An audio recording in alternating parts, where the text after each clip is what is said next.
Hello, you're watching a movie night review. It's Albert here. Today I'm going to be talking about the film Darkest Hour. Now, I first wanted to apologise for movie night's recent absence. We've been off for a good couple of months, but we've both been busy going to university, doing exams, doing all sorts of things, so apologies for that. But I'm back here because I felt compelled to talk to you about the film Darkest Hour that I saw recently in the cinema just the other week. Now, just a bit of background. Darkest Hour is a biopic of Winston Churchill, or more specifically, a biopic about his first month in office as Prime Minister during the Second World War. It's about how he becomes Prime Minister and how he reacts initially to being given that role. It's been nominated lots of different awards. Gary Oldman's nominated for Best Actor at the Oscars, and I believe it's nominated for Best Picture as well. And I believe he won the Golden Globe for Best Actor as well earlier this year. And I have lots of praising elements that I will go on to talk about, why I think the film is very good, is competent, but there are some issues that I'd like to highlight in this review. And it's not really a typical kind of review, because I'm going to compare Darkest Hour to another film I think is really good. It's a sort of biographical piece of history filmmaking that I think is really effective. And I'm going to sort of highlight to you how I think Darkest Hour could be better. So to first go on to praise the film, I first have to praise Gary Oldman's performance in the central role of Churchill. He is, whatever you think of Churchill as a character, some people don't like him, some people do. This is a sort of defining performance of Churchill. I think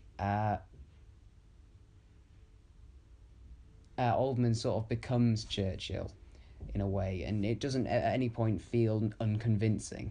You don't feel like this is some guy wearing a fat suit putting on an accent. He does feel like Churchill, and as a result, I would be very happy for him to win the Best Actor Oscar. I think he's a really good really good performance, and I think there are also some really good supporting performances. Ben Mendelsohn is George VI in this film, perfectly good. Samuel West is Anthony Eden, very good. Lily James is his secretary. Kristen Scott Thomas is his wife. All these kind of things, all really good supporting performances, and a great score as well. That really sort of lifts up several scenes in the film, makes them seem really effective, which I really like. So now that I've done my praise bit, I can move on to the issues bit. And some of my main issues with this film lie with the dialogue, and one scene in particular, which I think is pretty embarrassing, if I'm honest, but more on that later. So there were a couple of clunky lines of dialogue earlier on. One of the particular lines I remember is, Anthony Eden, I think it is, says to Churchill about the king. He says, why don't you and he see eye to eye? Churchill says, he's never liked me since I supported his brother's marriage to Wallis Simpson. Now, if you think about how that line is constructed, it's so weird, clunky and unnatural. Why would he have to say his marriage to Wallis Simpson to Eden? Eden will know who Wallis Simpson is. He will know who Edward VI's brother is. He will know all of these political things. It's the only purpose of that line is to tell the audience something about history, and it's just unnecessary. It's just really weird and unnatural. It's like saying now about some recent event that everybody would know about and having to describe it in depth just so that the audience will understand. There were quite a few lines that were like that I just thought they're just really unnatural, and not why would you need to qualify it? I think as well, similarly with some of the scenes with the Lily James secretary character, who I wasn't sure whether was meant to be a sort of composite character, whether Churchill did have one secretary in the early part of the war as it portrays, or not. I don't know. But I thought that some of those in the interactions that they had were just sort of really overdone and a bit ham-fisted. There was no subtlety involved in a lot of his conversations with her in particular. But subtlety being the word, the worst scene in this film, in my opinion, is the scene in which Winston Churchill goes on the London Underground. So it's a scene of sort of quite in the latter sort of half of the film, It doesn't spoil it to tell you this. He goes down onto the London Underground and interacts with uh, ordinary people on the train. And this, for a start, is heavily signposted earlier when he's in the back of a taxi or in the back of a car and he says, I don't think I've ever ridden a bus and I've only been on the Underground once.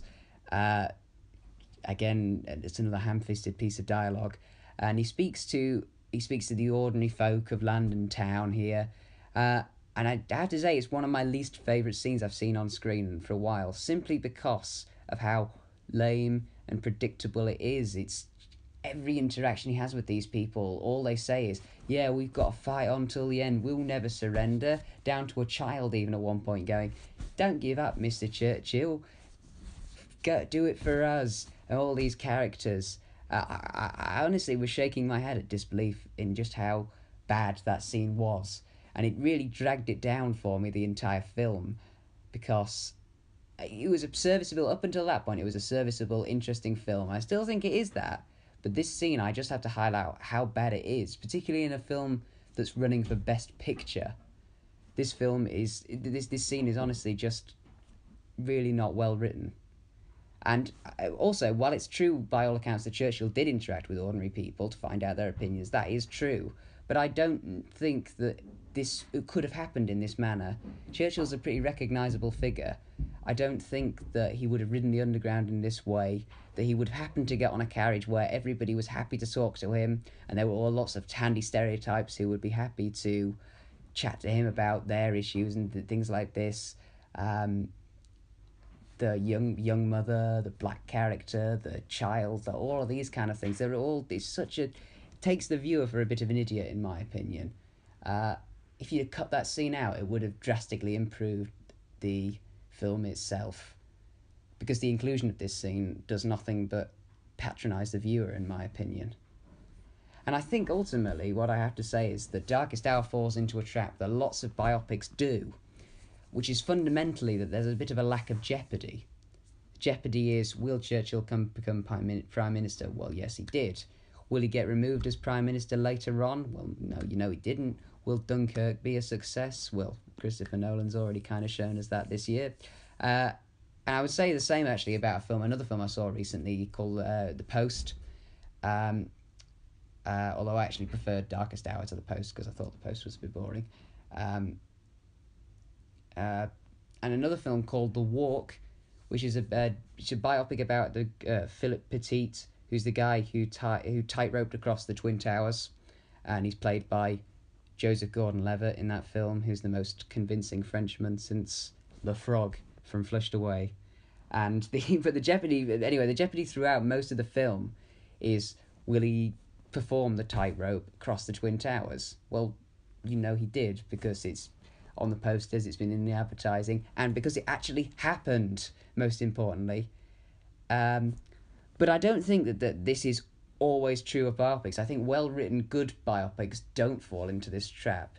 And this is where I'm going to contrast it to another film of how to make a good biographical historical film, which I think is Downfall.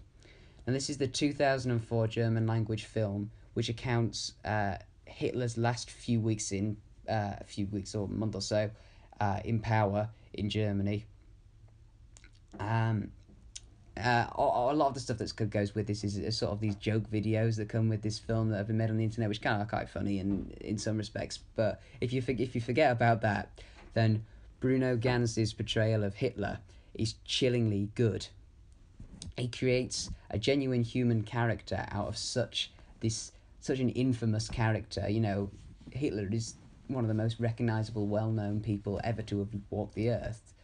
But what's better about Downfall compared to Darkest Hour, both biographical films, both about important leaders during the Second World War, is that Downfall is a great film that matches a great central performance. Darkest Hour has a great central performance, but the film itself doesn't support it. All supporting cast in Downfall are fantastic, the dialogue's really well written, and it too features heavily a secretary character in the form of Traudl Junge, who is Hitler's actual secretary during the last years of his life. The film starts with an interview with the real-life her. But the scenes in that film between her and Hitler just seem so much better written and executed than those between the Lily James character and Churchill in Darkest Hour. If I could do a side-by-side comparison of the two scenes where the secretaries meet their new employers, you could see the difference in the quality and the subtlety and the intrigue. If I had the copyright or the technical ability to be able to do that, I'd do that here for you. But instead, go watch Downfall and go watch Darkest Hour, because I both recommend them. But the scenes where they first meet their new employers, which are in both films near the beginning of the film, are just so much better executed in Downfall. It's so much more intricate and it's so much more subtle in the way that the character's introduced, that it just makes it so much better, in my opinion. And in my opinion, therefore, Downfall has the fantastic film and the fantastic central performance in the way that Darkest Hour doesn't. So if I was going to give Darkest Hour a sort of stars rating, I'd give it 3 stars, as it's an interesting film, as I said, with this amazing central performance, and it's deserving of his award nominations. But because of that scene that I've mentioned before, and because of the issues with the dialogue and some of the characterization, it can't get much higher than that. And it's not a perfect film. It's not a best picture, in my opinion, but it's definitely a very interesting film, and worth a watch if you're interested in the early sort of like Second World War and how that developed and how the character of Churchill developed. But definitely go see Downfall, because I think it's actually a really fantastic film. So thanks for watching. As always, don't forget to like and subscribe, and hopefully I'm going to be putting some more videos out more regularly. But who knows? Thank you for watching.